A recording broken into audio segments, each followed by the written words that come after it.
Alice learns to respect the elderly. Alice loved her bright crayons and big sheets of paper. She was busy drawing a beautiful blue bird when Grandma Jane started to tell a story about a real bird she once saw in the mountains. "I'm drawing now, Grandma," Alice chirped, interrupting her mid-sentence. Alice didn't realize that Grandma's stories were just as colorful as her pictures. Later that afternoon, Grandma Jane walked slowly through the garden.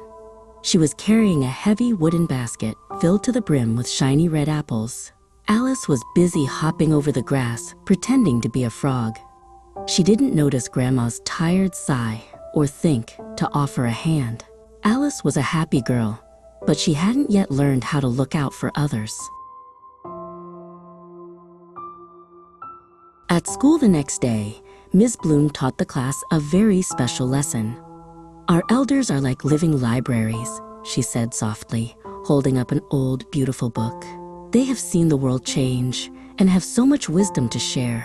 When we respect them, we are honoring the history they carry in their hearts." Alice listened, her big eyes wide with wonder. That evening, Alice found her mother, Elisa, in the kitchen. "Mom, why is Grandma's hair silver?" Alice asked. Elisa knelt down and smiled. "Each silver hair is a story of something she has learned, Alice. Respecting our elders means listening to their stories and offering our strength when they are tired. They have spent their whole lives helping others." The next morning, Grandma Jane sat in her favorite chair by the window. Instead of interrupting or running past, Alice climbed onto the rug and waited quietly. "Would you like to finish the story about the blue bird now, Grandma?" she asked. Grandma Jane's eyes twinkled with joy as she began her tale, and Alice listened to every single word. When it was time to gather the apples again, Alice didn't wait to be asked. She ran to the garden and grabbed one handle of the heavy basket. "Let's do it together, Grandma," Alice said. They walked slowly, side by side, through the tall grass. The basket felt much lighter for Grandma Jane when they shared the weight. Near the garden gate, Alice saw their neighbor, Mr. Wilson. He was walking very slowly, his arms full of heavy grocery bags that looked like they might tear. He stopped for a moment to catch his breath. Alice remembered what Miss Bloom and her mother had said about wisdom, experience, and kindness. Alice hurried over to Mr. Wilson before he could start walking again. "May I help you with a bag, sir?" she asked with a polite smile. Mr. Wilson looked surprised and then very happy.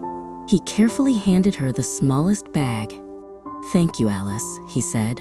"You have a very kind heart. It is nice to be seen."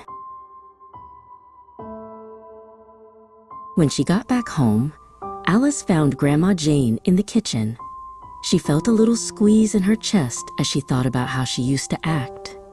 "I'm sorry for interrupting your stories before, Grandma," Alice whispered, giving her a big hug.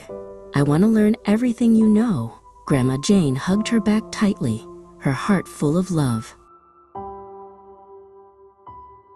Alice took out her favorite light blue crayon and her best paper.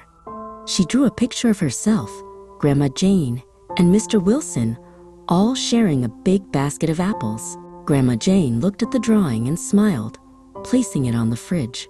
Alice realized that showing respect was the most beautiful thing she could ever create.